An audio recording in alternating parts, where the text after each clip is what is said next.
아멘. 하나님의 말씀 호세아 1장 2절부터 11절까지 말씀입니다. 제가 먼저 읽고 교독하고 끝으로 함께 읽겠습니다. 여호와께서 처음 호세아에게 말씀하실 때 여호와께서 호세아에게 이르시되 너는 가서 음란한 여자를 맞이하여 음란한 자식들을 낳으라. 이 나라가 여호와를 떠나 크게 음란함이니라 하시니 이에 나가서 음란한 여자를 맞이하더니 고멜이 임신하여 아들을 낳았네. 여호와께서 호세아에게 이르시되 그의 이름을 이스루엘이라 하라. 조금 후에 내가 이스루엘의 피를 예후의 집에 갚으며 이스라엘 족속의 나라를 패할 것임이니라. 그날에 내가 이스라엘 골짜기에서 이스라엘을 칼을 꺾으리라 하시니라. 고멜이 또 임신하여 딸을 낳음에 여호와께서 호세아에게 이르시되 그의 이름을 로루하마라 하라. 내가 다시는 이스라엘 족속을 긍휼히 여겨서 용서하지 않을 것임이니라.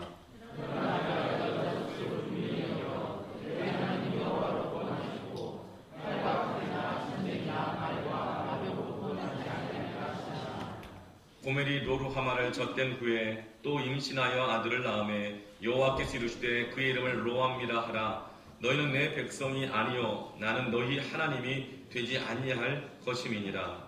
그러나 이스라엘 자손수가 바닷가에 모래같이 모여서 나릴 수 없고 셀 수 없을 것이며 너희는 그들에게 이르기를 너희는 내 백성이 아니라 한 곳에서 그들에게 이르기를 너희는 살아계신 하나님의 아들들이라 할 것이다. 함께 있습니다. 이에 유다 자손과 이스라엘 자손이 함께 모여 한 우두머리를 세우고 그 땅에서부터 올라오리니 이스라엘의 날이 클 것이미로다. 아멘. 호세아 선지자가 말씀을 전한 시대는 이스라엘이 남유다와 북이스라엘로 분열된 시기였습니다. 서로 싸우다가 집안이 두동강 난 거예요. 그리고 오랜 세월 동안 계속 시기하고 경쟁하며 살아왔습니다. 그런데 남쪽 유다는 상대적으로 선한 왕들이 많이 나와서 특별히 호세아가 사역했던 시기에 남유다에는 히스기야라고 하는 훌륭한 왕이 종교개혁을 통해서 남유다에 큰 부흥이 일어났던 시기였습니다. 반면에 북쪽 이스라엘은 여로보암 왕 때의 최고의 전성기를 하나님이 은혜로 주셨지만 우상을 섬기고 음란하며 하나님의 뜻대로 살지 않다가 점점 쇠퇴하여 결국은 멸망하는 시기였어요. 그런데 호세아는 부흥을 하고 있었던 남유다 출신이 아니라 점점 쇠락해가고 있는 북이스라엘의 선지자였습니다. 이웃집은 잘 돼가는데 우리 집은 점점 하나님의 말씀대로 안 살고 또 불순종하다가 세상을 점점 닮아가다가 점점 쇠퇴해가는 것을 바라보고 있는 거예요. 그때 호세아 선지자의 마음이 어떻겠어요? 저 집은 잘 되는데 왜 우리 집은 이런가? 말씀을 전하는 선지자의 가장 큰 축복은 성도들이 하나님의 말씀 앞에 귀를 열고 마음을 열고 반응하면서 하나님 주시는 기쁨과 축복을 누리며 살아가는 것을 보는 것이야말로 설교자의 가장 큰 기쁨이요 행복입니다. 반면에 선지자의 가장 큰 고통은 그 백성들이 그 귀를 막고 하나님 말씀 앞에서 자기의 고집대로 살아가다가 점점 신앙이 식어져 버리고 은혜를 잃어버리고 결국은 세상 사람과 별 다를 바 없이 살아가다가 기쁨도 감사도 잃어버린 채 살아가는 그 모습을 보는 것이야말로 가장 큰 고통일 거예요. 결국 북이스라엘은 멸망하고 맙니다. 그리고 그 모든 과정을 호세아 선지자는 지켜보았습니다. 그 마음이 어떻겠어요? 그 이스라엘 백성들을 바라보는 하나님의 마음이 어떻겠어요? 그렇게 이 결혼은 안 된다고, 이 사람은 아니라고 반대를 했음에도 불구하고 고집을 피우고 결혼을 하더니 어느 날 짐을 싸들고 더 이상은 못 살겠다고 친정으로 들어온 거예요. 한쪽 눈에는 멍이 들어있고 얼마나 무시를 당하고 마음고생이 심했는지 그냥 얼굴이 까칠하기가 그지였어요. 그 모습을 바라보는 부모의 마음이 어떻겠습니까? 어떻겠어요? 미운 거예요. 막 화가 나는 거예요. 그렇게 고집을 피우고 부모 가슴에 이 못을 박았으면 너 가서 잘 살아야 될 거 아니야. 잘 살아야 될 거 아니야. 여기가 어디라고 기어들어오나? 나가 이거 사! 나가 이거 사! 이게 부모의 마음이에요. 그 부모의 미움, 부모의 그 화 안에는 뭐가 있을까요? 그 자녀를 향한 불같은 사랑이 있는 겁니다. 너무 뜨겁고 타는 것 같고 견딜 수 없는 그 부모의 사랑이 있는 거예요. 오늘 이 말씀 가운데는 결국은 제 고집 피우다가 망해가는 이스라엘 백성을 향한 하나님의 불같은 사랑이 가득합니다. 오늘 말씀에는요, 하나님의 무서운 분노, 화가 막 쏟아지고 있어요. 4절 말씀 하반절에 보면 이스라엘 족속의 나라를 패할 것이다. 너하고 나하고 이제 끝이다. 뭐 이렇게 선언하세요. 6절 말씀 하반절 보면 내가 다시는 이스라엘 족속을 긍휼히 여겨서 용서하지 않을 것이다. 다시는 용서하지 않을 거야. 아주 하나님의 이 화가 불같은 화가 쏟아지고 있어요. 9절 말씀 여호와께서 이르시되 그의 이름을 로암미라 하라. 로암미라는 뜻은 암미는 긍휼 사랑인 뜻이에요. 로 아니라는 뜻이에요. 사랑하지 않겠다 이런 뜻이에요. 너희는 내 백성이 아니요 나는 너희 하나님이 되지 아니할 것임이라. 다시는 너희들 내 자식이라고 말하지 마. 다시 나를 부모라고 부르지 마. 이제 끝이야. 하나님의 정말 불같은 화가 쏟아지고 있습니다. 아무리 화가 나도 그렇지 어떻게 이런 말씀을 하실 수가 있을까? 더 이상 부모라고 부르지도 말라고. 넌 내 자식도 아니라고. 지금 나가라고. 너 난 끝이라고. 지금 나가라. 문 닫아버리겠다고. 아무리 화가 나서 그렇지 어떻게 이런 말씀을 하실 수가 있을까? 제가 우리 자녀들에게 잘못한 것을 볼 때 야단을 치면요, 내 자녀 중에 우리 특히 딸이 그런 얘기를 해요. 아빠, 어떻게 그렇게 말씀하실 수 있어요? 나도 힘들다고요. 어떻게 그렇게 말씀하실 수 있어요? 저도 제가 잘못한 건 알지만 그렇게 말한 건 너무 심한 거 아니에요?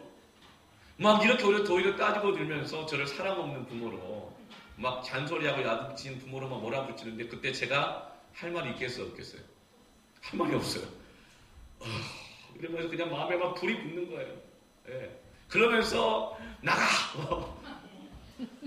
막 이런 말을 하고 싶었지만 막 불같은 마음이 막 올라오는 거예요. 사랑이에요.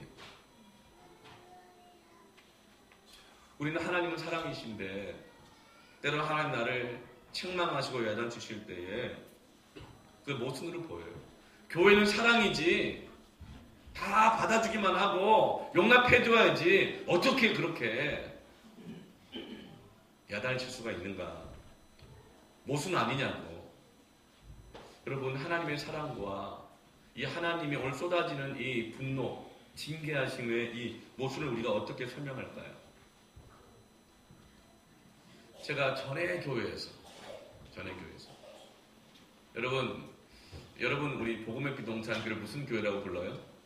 전 여기가 네 번째 교회예요. 네 번째 교회예요. 하지만 저는 복음의 빛 동산교를 뭐라고 부르냐면 내 교회라고 불러요. 우리 교회라고 불러요. 복음의 빛 동산교는요, 왜 이름을 이렇게 붙여졌는지 아세요? 다른 사람들이 부르라고 붙여준 거예요. 예. 우리는 우리 교회라고 부릅니다. 내 교회라고. 네 번째 교회예요. 근데 전에 교회에 있을 때, 모교회에 있을 때 어떤 성도님이 저를 찾아오셨어요. 아들을 좀 만나달라 그래요. 한때 신앙생활을 정말 뜨겁게 했는데 요즘 뭔 이유 때문에 시험이 들어가지고 교회를 안 가겠다 그런다는 거예요. 그 아들 좀 만나달라요. 제 아들을 만나고 나서 왜 저보고 아들을 만나달라고 했는지 그제서야 알았어요. 이 아들이 목사님한테 상처를 너무나 많이 받아가지고 목사가 아니면 목사로부터 받은 상처를 치유할 길이 없다고 생각하셨다는 거예요. 그 말이 맞기도 하는 것도 같아요. 그래서 목사님 저보고 만나달라고 그랬던 거예요. 이 아들을 만났어요. 얘기를 들어보니 정말 상처받을 만해요. 네. 어떻게 그렇게 할 수가 있었을까? 어떻게 그렇게 말을 할 수가 있을까? 막 제가 참 민망하고 정말 미안한 마음이 드는 거예요. 그래서 제가 나름대로 조언을 해주려고 했는데 그 즈음에 어떤 사건이 터졌어요. 우리가 잘 아는 그런 사건들인데 어떤 청년 사역으로 크게 쓰임받은 목사님이 정말 부끄러운 일로 TV에 신문에 막 회자가 되고 그러면서 또 교회가 욕먹고 정말 그런 때였어요. 하필이면 그때 같은 목사로서 그러다 보니까 이 모든 신뢰감이 다 없어지다 보니까 할 말이 없는 거예요. 그래서 제가 미안하다 그렇게 얘기를 했어요. 미안하다고. 정말 미안한 마음이 들어서 미안하다고 제가 대신 사과를 했어요. 그런데 이 청년이 정말 제 마음에 가슴 아픈 말을 하는 거예요. 목사님 왜 사과를 해요? 목사님 왜 사과를 해요? 목사님도 사람이잖아요. 사람 사는 게 다 그런 거 아니에요? 상관없어요. 이젠 화도 안 나요. 교회 비판할 마음도 없어요. 저는 그냥 저대로 이렇게 살아갈 거고 그냥 교회는 교회인 거예요. 그 목사님은 그 목사님인 거고. 그 말을 듣는데 가슴이 너무 아픈 거예요. 이제 나는 더 이상 상관없다. 포기했다. 상관없다. 나 알 바 아니다. 교회는 교회고 나는 나지. 이런 느낌이 들면서 얼마나 마음이 착잡하든지. 그런데 오늘 말씀을 묵상하면서 불같이 화를 내시는 하나님의 모습을 보면서 이 청년의 말과 오변하게 되는 거예요. 아직까지 하나님이 우리에게 분노하신다는 것은, 야단치신다는 것은 하나님이 아직까지 우리를 포기하지 않으셨다는 것 아닐까요? 호세아 11장 8절 말씀에 하나님의 이 불같은 사랑이 나타나 있어요. 에브라임이여 내가 어찌 너를 놓겠느냐. 이스라엘이여 내가 어찌 너를 버리겠느냐. 내가 어찌 너를 아드마같이 놓겠느냐. 어찌 너를 스보임같이 두겠느냐. 내 마음이 내 속에서 이 마음을 저게 던져버리지 않고 내 속에서 던져버릴 수 없고 돌이켜서 나의 긍휼이 온전히 불붙듯 하는도다. 고집 피우고 야단치면 야단친다 뭐라 그러고 나도 내 뜻대로 살고 싶다고 얘기하고 그게 돌이킬지 모르는 이스라엘 백성을 향해서 하나님은 불같은 사랑을 가지고 계신 것입니다. 하나님의 이 불같은 사랑을 몇 가지로 정리해 보았어요. 첫 번째로는 포기하지 않는 하나님이심을 알게 하십니다. 사람은요, 내 마음에서 내놓으면요, 무슨 일을 해도 무슨 말을 들어도 화가 안 나요. 관계없으니까. 오늘 6절 말씀에 다시는 긍휼히 여겨서 용서하지 않을 것이라 이렇게 말씀하세요. 그런데 바로 7절에 그러나 내가 긍휼히 여기겠다. 하나님 너무 왔다 갔다 하는 건 아니에요. 화를 냈으면 끝까지 화를 내야지. 아니 뭐 줏대도 없이 또 갑자기 또 바꿔서 그러나 또 긍휼히 여기겠다. 9절 말씀에 너희는 내 백성 아니요 난 너희 하나님 되지 않을 것이다. 부모라고 부르지도 마. 이제 끝이야. 이렇게 말을 해놓고 다시 10절에 그러나 너희는 살아계신 하나님의 아들들이라 할 것이다. 줏대 없이 왔다 갔다 막 해요. 어릴 적에 잘못을 하면 저희 아버지께서 우리 사남매를 무릎을 꿇혀놓고 다 무릎을 꿇으라고 그래요. 그리고 어머니 보고 매를 갖고 오라 그럽니다. 그 매를 딱 들고 방바닥을 막 때리시면서 빗자루를 막 때리시면서 이렇게 되겠냐 저렇게 되겠느냐 그러고도 니네가 뭐 사람이야 뭐 기억 안 나지만 막 고통을 주셨어요. 그럼 들을 때 오늘 죽었구나. 네. 쫓겨난 건 기본이고 맞아 죽지 않으면 다행이다. 오늘 죽었구나 그 마음 그래요. 근데 막판 이렇게 얘기해요. 또 그럴 거야 그러는 거예요. 또 그럴 거야 그러는 거예요. 그러기를 계속 그러니까요. 나중에 막 야단을 치고 막 그래도 또 그럴 거지 모르겠어. 사랑하니까 용납해 주시니까 그러면서 나중에 내 마음대로 계속 살더라고요. 그러면 점점 아버지를 두려워하고 존경하고 하는 마음보다는 머리 꼭대기까지 올라가래요. 북이스라엘이 그러다 멸망당합니다. 하나님은 그걸 지켜볼 수가 없는 거예요. 그래서 지금 오늘 불같이 그 사랑으로 화를 내고 계시는 겁니다. 우리는 하나님을 너무 가볍게 여기는 경향이 있어요. 하나님 사랑이니까 언제나 용납해줘야 되는 거 아니야? 사랑이니까 내가 마음대로 살아도 언제든지 받아줘야지. 여러분, 이건 사랑이 아니에요. 하나님의 이 불같은 사랑 앞에서 하나님 향한 경외함을 다시 회복하기 바랍니다.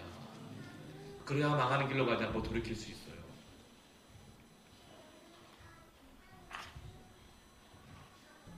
하나님의 이 불같은 사랑 안에는 나는 다 잊어버리고 나는 다 정리 딱딱 해버렸어요. 결정해버렸어요. 다 놓아버렸어요. 그럼 하나님 말씀하세요. 어찌 내가 너를 높였느냐. 나는 도무지 네가 내 안에서 정리가 안 돼가지고 마음이 불붙는 것 같아. 괴로워 어쩔 수가 없다. 너는 정리했는지 모르지만 난 너에 대해서 정리가 안 돼. 너 그렇게 살아가는 거에 대해서 난 쉽게 정리가 안 돼. 너는 너고 나는 나고 정리가 안 돼. 이게 하나님의 우리를 향하신 불같은 사랑입니다. 여전히 포기하지 않은 하나님의 사랑이에요. 그 사랑이 저와 여러분을 여기까지 이끌어 오신 겁니다.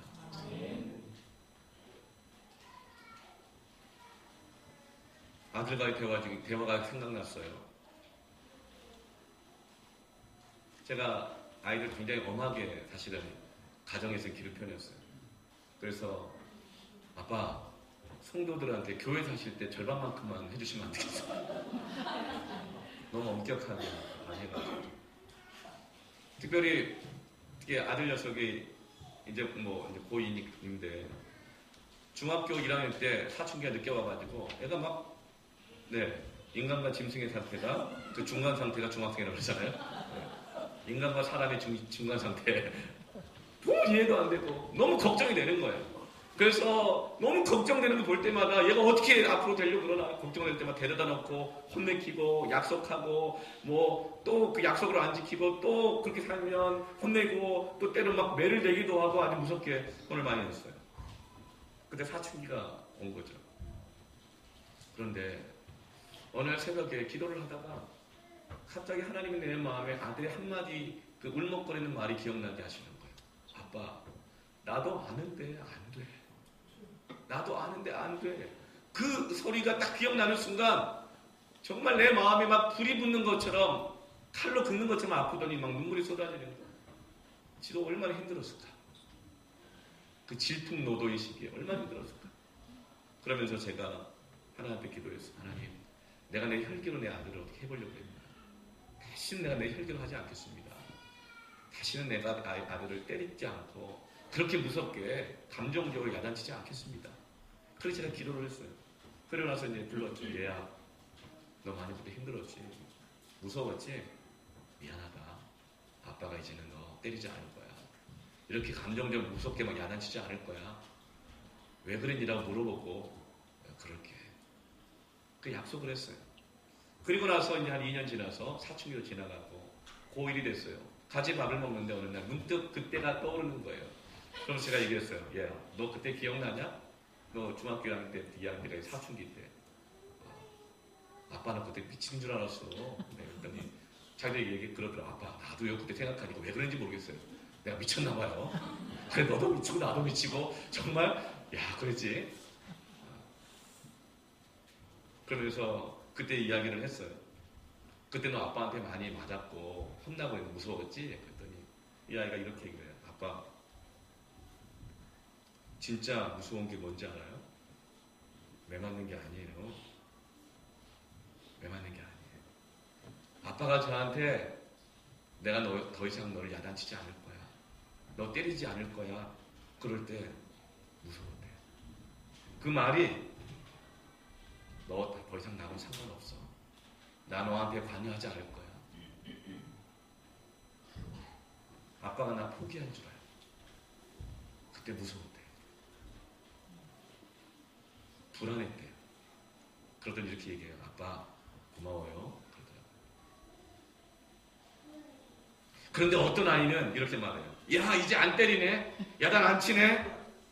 내 맘대로 살아도 채찍? 뭐 채찍이 어딨어. 하나님 사랑이신데 아무 문제 없구만.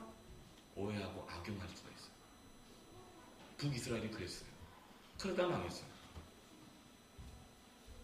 혹시 그런 마음 가운데 있는 분들, 내 마음대로 살고 있는데 아무 문제 없어서 하나님 두렵지 않으신 분, 히브리서 12장 8절 말씀. 징계는 다 받는 것이거늘 너에게 없으면 사생이자요 친아들이 아니니라. 여러분, 하나님이 말씀으로 여러분을 책망하실 때 하나님의 불같은 사랑이심을 믿으시길 바랍니다. 아멘. 때로는요, 설교자로서 설교할 때 들어올 때가 있어요. 사람들은요, 듣고 싶은 말만 듣기를 원하는 것 같아요. 때로는 이렇게 말할 수도 있어요. 목사님, 그 나보고 들으라고 하는 얘기죠? 네. 어떤 분이 교회를 떠난 지 오랫동안 방황을 하고 계셨어요. 네. 왜 그랬냐고 물어봤더니 세상에 어떤 목사님이 자기한테 무지하게 화를 냈대요. 막 정죄를 했대요. 아, 그러냐고?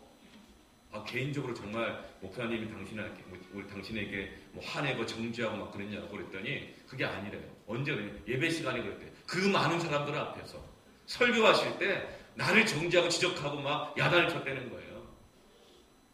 그럼 어떻게 하냐고, 그거를. 그 많은 사람 중에 당신한테 그런 거 어떻게 하냐고 그랬더니 들으면 안 돼요. 나보고 하는 얘기라는 거예요. 그래가지고 그 세월에 10몇 년을 교회를 안 다니고 있는 거예요.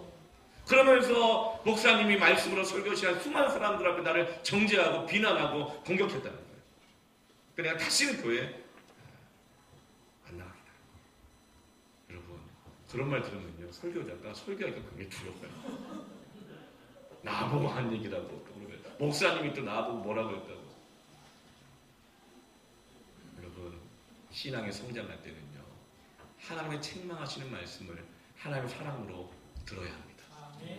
그래야 아이가 성장해요. 그래야 신앙이 성장해요.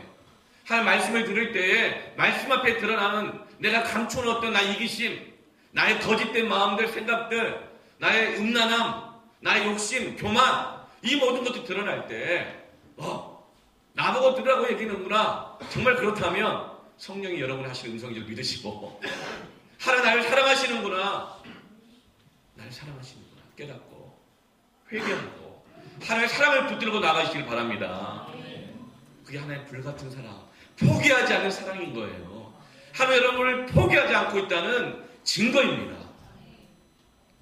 하나님 여러분을 그냥 간단하게 정리해버릴 수 없는 거예요.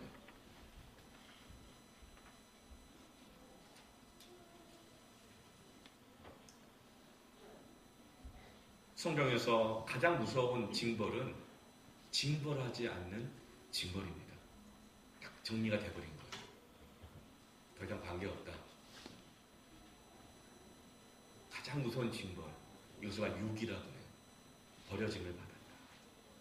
그러나 하나님이 오늘 말씀에서 이와 같이 내 자식 아니야, 나가버려, 문 닫아버릴 거야, 이렇게 말씀하시는 것은 불같은 사랑입니다. 하나님 얼마나 사랑하시는지. 두 번째로 하나님의 불같은 사랑은 타협하지 않는 사랑입니다. 하나님의 사랑을 참 많은 분들이 오해할 수 있어요.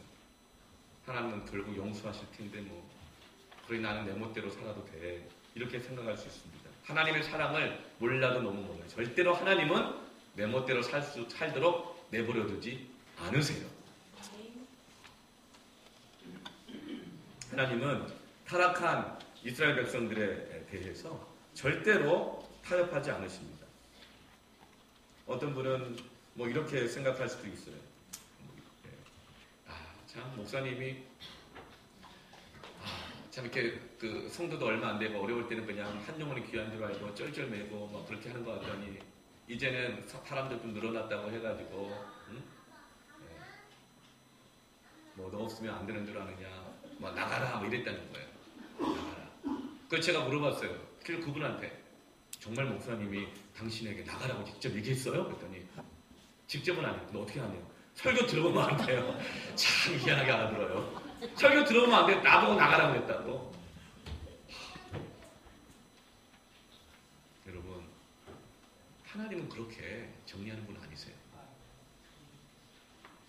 하나님은요, 우리의 죄에 대해서 타협하지 않으시는 하나님이십니다. 자녀가 기찻길에서 놀고 있어요.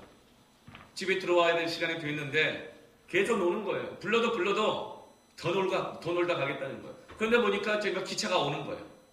야, 너 거기 있으면 안 돼. 빨리 들어와. 저 기차가 오잖아. 아이가 이렇게 얘기해요. 아직 멀구만요. 아직 오려면 시간이 있어요. 때는 제가 다 분별합니다. 제가 결정하고 더 놀다 가겠다니까 어련히 알아서 들어갈 줄 알고 그냥 기다리고만 계세요. 들어가도 내가 들어가고 나가도 내가 들어가고 어려움을 겪고 내가 책임질 테니까. 네. 이렇게 말을 해요. 아빠도 제 의견을 존중하셔야죠. 그러면 그 아버지가 어떻게 말할까요? 그래 아들아, 너의 의견을 존중하마. 네. 여러분, 이게 인격적인 아버지예요? 아니죠. 제가 아버지라면 내 아들이 그런다면 가서 다리 몽둥이를 부질러 갖고라도 끌고 오죠. 손모가지를 비틀어 갖고라도 끌고 오죠. 절대 타협하지 않습니다. 이게 불같은 사랑이에요. 하나님은 우리를 향하신 사랑입니다. 이 사랑이 느껴질 때 감사하세요. 누구라도 억지로라도 여러분 손목을 비틀어서라도 주님 앞에 데리고 가려고 할 때 있을 때 여러분 하나님의 사랑인 겁니다. 하나님 결코 우리를 망하게 하는 죄에 대해서 멋대로 사는 삶에 대해서 대충 넘어가는 분이 아니십니다. 그래서 이 하나님의 불같은 이 사랑 앞에서 우리가 점검해야 할 것은 지금 나는 내 상태는 혹시 하나님의 이 진노를 받아야 될 상태는 아닌가? 여러분 두려운 마음으로 점검해야 할 것입니다. 하나님은요 끝없이 사랑하시지만 용납도 안 하세요. 타협이 없어요. 아주 그냥 그 말씀이 좌우의 양날선 검과 같다 하잖아요. 칼 같아요. 여러분 저는 맨 앞자리에 앉아서 여러분이 예배 시간에 언제 오는지 잘 몰라요. 네.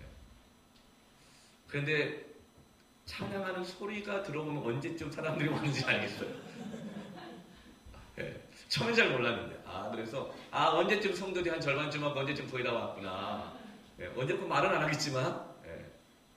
그럴 때가 있어요. 그럴 때 좀 고민이 돼요. 예배 시간 딱 시작한 지 한 5분 지나면 그냥 문을 닫으라 그럴까? 그런 기준을 딱 세울까? 이런 마음이 막 올라오려 그래요. 네. 네. 우리도 그러잖아요. 먼저 앉히고 늦게 오시는 분들 뭐 보면은 이유는 다 있지만 막 마음이 불편할 수 있잖아요. 약속 시간을 정했는데 나는 막 와서 기다리는데 그 사람 늦게 오고 다 기다리게 만들고 그러면 한 번, 두 번 반복된 마음이 불편해지고 화가 막 불처럼 나오죠? 네. 막 그런 고민할 때가 있어요. 이제 오늘부터 K 2단계 양육이 또 시작됩니다. 우리 교회는 양육이 있어요. 1단계가 있고 2단계가 있는데 그 양육 안에는 뭐가 있죠? 기준이 있어요. 영적인 훈련이기 때문에 그래요. 여러분 학교 갈 때도 등교 시간이 있어요. 수업 시간이 있고요. 과제가 있고 과제도 그 해와야 될 내용들이 정해져 있어요. 여러분 우리는 이것을 다 존중하잖아요. 가르치는 선생님을 또 존중하잖아요. 네. 여러분 교회를 존중하십니까? 아멘? 존중하는 거예요. 그것을 사랑이라 그래요. 그 타협의 범위만큼이 사랑의 범위예요.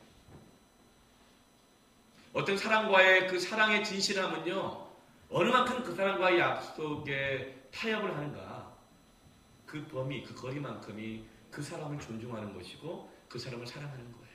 어떤 분은 너무 넓은 분이 있고 어떤 분은 너무 없어가지고 힘든 분이 있죠. 여러분 우리가 양육을 할 때 아무 기준 없이 한번 해볼까요? 강의실 몇인데 아무 데나 오세요. 하나님 사랑이시니까. 네. 하나님의 사랑을 경험하세요. 숙제 있긴 한데요. 해도 되고 안 해도 그만이에요. 하나님은 사랑이시거든요. 숙제 내용이 있긴 있는데요. 남들 하세요 그냥. 뭘 갖다가 또 짜집기를 하든 한 척 하든 안 해도 된다고 하든 하나님은 사랑이시니까요. 뭐 이렇게 해볼까요? 아마 다 반대하실 거예요. 그러면 누가 그럼 양육받겠다 그러겠어요? 하나님은 여러분 때론 타협 안 하세요. 제가 전에 교회에 있을 때, 전에 교회란 우리 교회 빼고 세 교회 중 하나겠죠. 전에 교회에 있을 때 교회 양육 전체 프로그램을 기획하고 하는 책임을 맡았어요. 사실은 가는 교회마다 그걸 했어요. 네. 그래서 수료를 하기 위해서는 필수 과목이 있고 다른 것은 기본이지만 어떤 꼭 필수적으로 해야 할 것이 있었어요. 특별히 시간을 잘 지켜야 돼요. 지각 30분 이상이면 1회 결석으로 해당합니다. 네. 그래서 지각이 29분 59초까지 하면 이건 지각이에요. 근데 30분 넘어가면 결석이에요. 그래서 29분 59초를 2번 지각하면 1회 결석으로 해당돼요. 1회 이상 결석하면 수료가 안 돼요. 뭐 그런 기준들이 있었어요. 그런데 어떤 한 분이 수료를 못 하셨어요. 네. 많은 분들이 이제 훈련을 받으시는데 수료를 못 하셨어요. 그러니까 화가 나셔가지고 저에게 장문의 메일을 보내셨습니다. 자, 이런 메일을 많이 받았어요. 제가 그 중에 하나 기억나는 대표적인 메일이 이런 내용이에요. 목사님, 하나님은 우리 아버지입니다. 아버지가 자식이 집에 30분 늦게 들어왔다고 사유 서술하고 하고 엄격하게 심사하여 사유에 해당하지 않으니 집에 들어올 수 없다고 하고 2번 이상 늦게 들어오면 호적에서 판다고 하실까요? 하나님은 사랑이신데 심지어 1시간이 늦어도 안아주시면서 말 못할 사정이 있었나 보구나, 무슨 일이 있었니, 차가 많이 막혔니, 얼굴이 안색이 안 좋네, 아픈 건 아니니 물어봐 주시며 안아주시는 인자한 하나님이 아니실까요? 마무리글로 사랑하는 목사님, 성도를 율법이 아닌 하나님 아버지의 마음으로 사랑하고 품어주는 진정한 목자가 되기를 바랍니다. 우리 교회가 애들 데리고 오느라 예배 시간 늦게 오는 젊은 부부도 피치 못할 사정으로 30분 늦는 사람도 한 주간 열심히 일을 하다가 너무 피곤해서 잠을 못 자 오늘 예배 시간에 조는 그분도 모두가 하나님의 사랑 안에서 기쁨을 누리는 교회가 되었으면 좋겠습니다. 제가 답을 그렇게 달았어요. 집사님, 저도 그런 교회가 되기를 원해요. 이런 사정이 있어서 함께 나누고 하면 이해하지 못할 사정이 어디 있겠어요. 그런 분을 보고 뭐라고 우리가 정죄하는 게 아니죠. 누가 이해를 못하겠어요. 그런데 원래 교회는 늦게 가도 돼. 원래 교회는 대충 해도 돼. 하나님은 사랑이니까 함부로 해도 돼. 편하게 해도 돼. 이렇게 무성의하게 될까봐 두려운 거예요. 하나님은 이 마음에 타협하지 않으십니다. 그래서 기준이 있는 거예요. 하나님을 경외하고 두려워하는 마음 없이 모든 일을 자기 마음대로 살다가 신앙도 잃어버리고 망해가는 이스라엘 백성을 보면서 하나님은 타협하지 않으시는 불같은 사랑으로 지금 찾아가고 계시는 것입니다. 하나님은 그렇게 얼렁뚱땅 넘어가는 그런 가벼운 사랑하시는 분이 아니십니다. 하나님은 저와 여러분을 팔을 비틀어서라도 발을 부러치고 분질러서라도 살리시고 온전하게 하시는 불같은 사랑의 하나님이십니다. 그 마음으로 예배 드리십시오. 그 마음으로 양육을 받고 훈련을 받으십시오. 그 마음으로 내게 맡겨진 일을 봉사하시기를 바랍니다. 그래야 우리가 율법에 매이지 않는 하나님의 뜨거운 사랑으로 섬기고 예배하고 성장 나갈 수 있는 것입니다. 호세아 6장 6절 말씀에 나는 인애를 원하고 제사를 원하지 아니하며 번제보다 하나님을 아는 것을 원하노라. 지금 북이스라엘은 바알신, 우상을 섬기는 신에게 완전 마음을 빼앗겨 버렸어요. 하나님께 드려야 될 마음을 바알 우상에게 완전히 빼앗겨 버렸어요. 왜 그렇죠? 하나님을 예배할 때는 절차와 과정이 까다로워요. 그런데요, 바알 우상 숭배하는 제사, 그 예배는요, 너무 재밌고 즐거워요. 그리고 늘 이 바알은 농경의 신이라 그래서 풍요로움을 보장해주는 신이에요. 그래서 늘 풍요로움을 기대하고 예배를 드리거든요. 그리고 이 바알의 우상은 굉장히 음란해요. 바알의 이 부인 신이 여자 신이 아세라예요. 그런데 바알은 농경의 신인데 바알과 아세라가 성적으로 교합을 할 때 하늘에서 비가 와가지고 그 생명 기운이 땅에 전달돼서 오곡백과가 무르익고 이 풍년을 만든다는 거예요. 그래서 바알의 우상 숭배는요, 인간의 음란함과 인간의 욕망을 그렇게 자극해요. 그걸 막 채워줘요. 그래서 바알 우상 섬기는 이 제사는 너무 즐겁고 쾌락적이고 만족이 막 돼요. 근데 반면에 하나님 제사와 예배하는 것은 회개해야죠, 짐승 잡아야죠, 피 흘려야죠, 손 씻어야죠, 뭐 많아요. 거룩해야 되죠, 구별해야 되죠. 제사를 예배를 드리러 나왔을 때 누구와 싸우고 있고 원수 맺은 것이 있으면 하나님 안 받으시니까 가서 풀고 와야죠. 하나님은 호세아 6장 6절에 이렇게 말하는 거예요. 나는 인애를 원한다. 진정한 사랑을 원한다. 제사를 원하지 않는다. 번제보다 하나님 아는 것을 원한다. 바알 신앙은 행위를 중요하게 여겨요. 그럴듯하면 돼요. 체면치레하면 되고 세련되고 누가 뭐라 말할 것 없이 그냥 내 삶만 잘 유지하고 관리하면 돼요.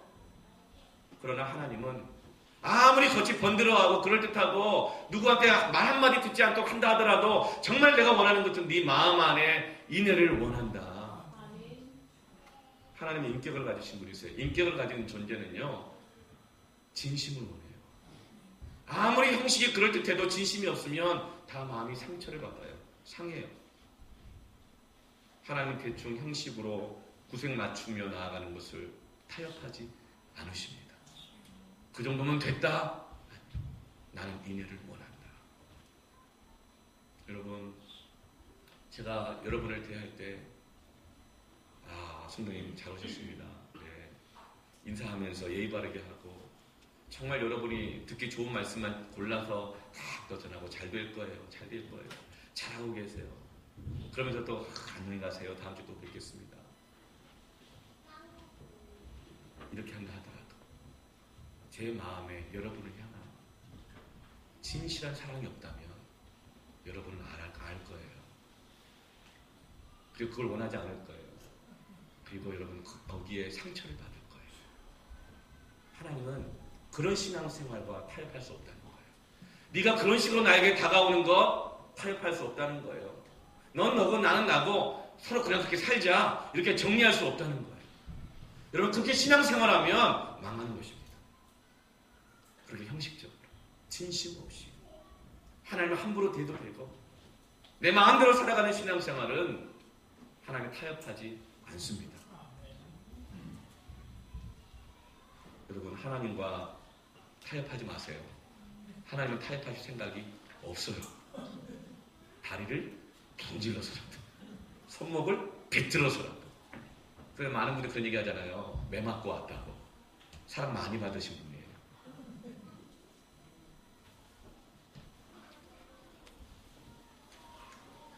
그처럼 하나님 불같은 사랑은 우리를 인격적으로 대해주시는 하나님이신 것을 알게 해주세요. 여러분 정말 인격적인 사랑 안에 뭐가 있냐면 배타성이 있어요. 진짜 인격적인 사랑은. 그러나 추상적인 사랑에는요 배타성이 없어요. 하나님은 세상을 사랑하신다고 그래가지고 우리가 이렇게 얘기해요. 저는 온 인류를 사랑합니다. 모든 인류를 사랑합니다. 그런데 그 사람은 어쩌면 정말 사랑하는 사람이 없을 수 있어요. 나는 모든 교회를 사랑하고 모든 교회가 내 교회입니다. 어쩌면 그 사람은 정말 교회를 사랑하는 것이 뭔지 몰라요. 교회가 여기밖에 없나요? 다 하나님의 교회인데요. 정말 교회를 사랑하는 마음이 없을 수 있어요. 진정한 사랑, 인격적인 사랑은 배타성을 가지고 있어요. 여러분 여성들은 존중해야 되죠. 네. 그럼 페미니즘, 진정한 사랑일까요? 저는 아니라고 생각해요. 여성을 존중하기 때문에, 소중하기 때문에 이 여자하고도 살고 저 여자하고도 살고 이 사람한테도 사랑해 저 사람 사랑해주고, 이런 건 진짜 사랑이 아니죠? 네. 진정한 사랑은 배타성이 있어요. 그것을 바로 질투라고 해요. 호세아서 2장 16절 17절 말씀 보면, 내가 바알들의 이름을 그 입에서 제거하여 다시는 그 이름을 기억하여 부른 일이 없게 하리라. 부부가 같이 살고 있는데 옛날 첫사랑 이름이 나도 모르게 툭 튀어나오는 거예요. 그럼 그 이름이 정말 듣기도 싫다, 막 이런 얘기예요. 지금 하나님이 너희들 입에서 바알 얘기 나오는 것도 듣기 싫다, 질투하시는 거예요.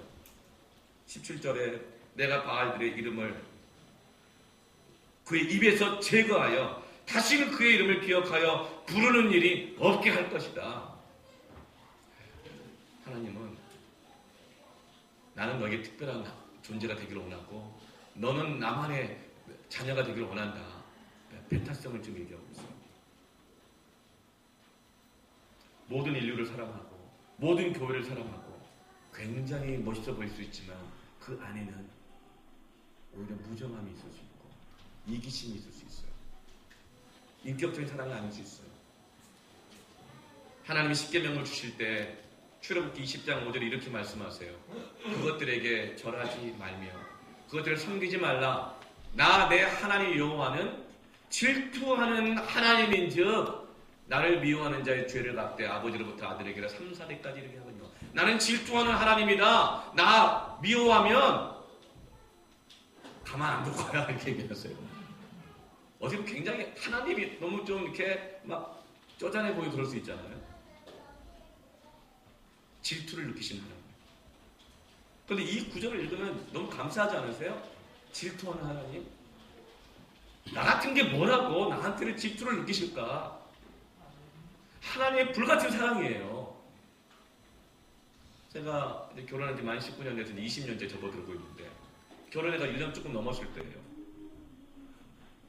아내가 서울에서 이제 종로에서 직장을 다닐 때였는데 어느 날 집에 들어오더니 그런 얘기를 하는 거예요. 오늘 점심에 종로구청 구내식당에서 거기에 밥이 맛있대요. 싸고 밥을 먹으려고 이제 줄을 서고 있는데 한 키가 큰 멋지게 생긴 남자가 자꾸 자기를 쳐다보더니 따라오더니 말을 걸더래요.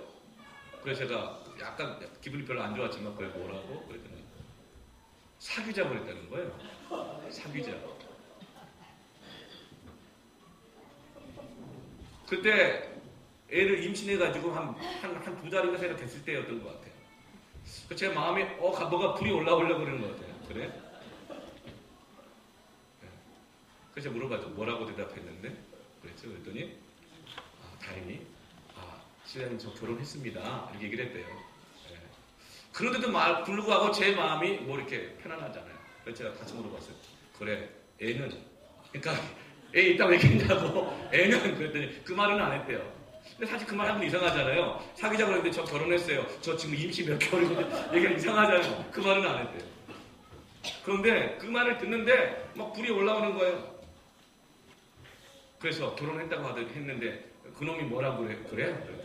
상관없다고 그랬대요. 그냥 좀 사귀자 그랬대요. 막 불이 올라오고 막 너무 막 불같은 화가 막 올라오는 거예요. 그런데 가관이에요. 그 말 하고 나서 막 웃더니 이렇게 말하는 거야. 내가 미친 줄 알았나 봐. 그러면서 막 웃는 모습을 보는데 불이 막 계속 올라오고 편에서 꾹 참고. 제가 그때 선교단체 캠퍼스에서 대학생 양육을 하고 있을 때였는데 충성스러운 제자 한 명 불렀어요. 이름이 이현철이라고. 현철아 잠깐만 봐라. 왜요? 이런 일이 있었다. 오늘 애들 좀 불러라. 그래서 그때 그 속으로 5명을 끌고 왔어요. 6명 앉혀놓고 오늘 종로구청으로 간다. 그래서 종로구청에 갔어요. 그래가지고 니네 전부 다 여기서 대기하고 있어. 그럼 나타나게만 해봐라. 가만 안 둔다고. 다행히 근데 두 분께서 안 나타나셨어요. 아내는 몰라요. 나중에 얘기해줬지만 막 질투가 올라오는 거예요. 불같은 이 마음이 막 올라오는 거예요. 가만 안 두겠다 막 이런 마음이 올라오는 거예요. 여러분 되게 작아 보이죠? 여러분 지금요 하나님 뭐가 아쉬운지 질투하고 있어요. 빼앗기지 않기 때문에. 불같은 사랑으로 질투하시는 겁니다.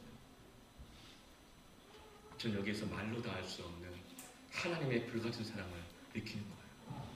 이 사랑 앞에 녹아지지 않을 마음이 없어요. 이 사랑 앞에 끌려가지 않을 인생이 없는 것입니다. 우리가 회복해야 할 것은 우리 삶 속에서 불같은 사랑을 하시는 하나님을 인식하시기를 바랍니다. 어찌하여 내가 너를 놓겠느냐? 어찌하여 너를 버리겠느냐? 말씀으로 다시는 부모라고 부르지 마. 나가버려. 너 망할 거야. 이렇게 책망하시고 불같이 화내시고 야단을 주시지 마. 그러나 너는 내 아들이라 할 것이다. 그러나 아직도 네가 내 아들이라 정리가 안 되니 어쩌겠니? 너 근데 왜 정리해버렸어? 너 근데 왜 이렇게 빨리 정리를 해버렸어? 나는 정리가 안 돼. 내가 너를 놓을 수가 없어. 너를 포기할 수 없어. 내 마음이 너를 향한 마음이 돌이켜서 불붙는 것 같다. 이 하나님의 불같은 사랑이 오늘 저와 여러분 가운데 이 말씀으로 소리치고 있는 것입니다. 그 하나님 사랑 앞에 나아가십시오. 그 하나님의 사랑 앞에 회개하십시오. 또 나보고 들으라 그런다고, 듣기 싫은 소리 한다고, 뭔데 나를 판단하냐고, 털면 먼지 안 하는 사람이 있겠느냐고, 나만 그러냐고, 이렇게 할 것이 아니라 교회는 여기밖에 없는 줄 아느냐고, 하나님의 포기하지 않는 사랑으로 받으십시오. 그 앞에 돌이키십시오. 회개하십시오. 여러분의 마음이 식어진 채로 그렇게 살아가도록 다 정리해버린 채로 내 마음과 내 뜻대로 살면서도 여전히 기쁨도 없고 은혜도 없고 그 상태로 살아가도록 방치하지 마십시오. 회개하십시오. 돌이키십시오. 하나님은 절대로 타협하지 않으십니다. 이 하나님의 불같은 사랑이 오늘 저와 여러분 가운데 있는 것을 감사합니다. 아멘. 아멘. 이 시간 우리가 하나님의 그 사랑 앞에 우리의 마음을 내어 드리면서 나아갔으면 좋겠어요. 하나님의 사랑을 사모하는 자, 이 찬양을 하면서 혹시 정리된 지 오래돼가지고 식어버린 채 살아가고 있었다면 하나의 불같은 사랑 앞에 꺼져가는 이 등불도 끄지 않는 하나님 앞에 내어드리면서 하나님, 내가 돌아왔습니다. 하나님 사랑 앞에 돌아가겠습니다. 식어버린 마음을 다시금 뜨겁게 하여 주십시오. 하나님 다시 사랑하기를 원합니다. 내 맘대로 살았던 거 회개합니다. 하나님 나를 사랑을 나를 붙들어 주시니 감사합니다. 이 마음으로 찬양하면서 같이 기도했으면 좋겠어요.